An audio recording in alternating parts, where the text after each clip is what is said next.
Hi friends, నా పేరు వినోద్. మీరు చూస్తున్నారు Telugu tech with Vinod YouTube channel. Friends, నాకైతే చాలామంది కామెంట్ చేశారు, బ్రో ఈ ఫైండ్ మై డివైస్ అంటే ఏంటి, దాని గురించి కొంచెం ఎక్స్ప్లెయిన్ చేయండి అని అడుగుతున్నారు.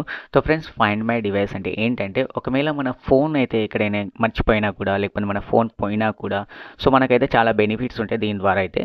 ఎందుకంటే మనము ఒకవేళ మన ఫోన్ ఎక్కడ ఉంది అని తెలుసుకోవడానికి మనం లైవ్ లొకేషన్ అయితే తెలుస్తుంది మన ఫోన్లో. అండ్ ఇంకోటి ఏంటంటే, మన ఫోన్ ఒకవేళ సైలెంట్ మోడ్లో మనం పెట్టినా కూడా, సో దాంట్లో నెట్ అయితే కనెక్ట్ ఉంటే మనం రింగ్ అయితే ఇవ్వచ్చు. దానికి సైలెంట్ మోడ్ పనిచేయదు, ఎందుకంటే డైరెక్ట్లీ మీకు రింగ్ అయితే వస్తుంది. అండ్ ఆఫ్టర్ దట్ ఏంటంటే ఇంకొకటి, ఒకవేళ మీ ఫోన్ కంప్లీట్గా పోయిందనుకోండి, అది దొరకదు అనిపిస్తుంది అనుకోండి మీరు, సో మీకు మీ డేటా ఇంపార్టెంట్ లైక్ ఫొటోస్ కానీ వీడియోస్ కానీ ఏదైనా ఇంపార్టెంట్ అనిపిస్తే మీరు ఆటోమేటిక్లీ మీ ఇంకొక ఫోన్తో కానీ లేదా కంప్యూటర్స్తో కానీ మీరు కంప్లీట్గా ఫార్మాట్ అయితే చేసుకోవచ్చు. ఇది ఒకటి బెనిఫిట్ అయితే ఉంటుంది. సో ఫ్రెండ్స్, సింపుల్ ఫ్రెండ్స్, ఏమంత పెద్ద స్టెప్స్ అయితే ఏముండవు, సింపుల్ స్టెప్స్ ఉంటాయి. సో మీకు ఇప్పుడు సెట్ చేసి చూపిస్తాను.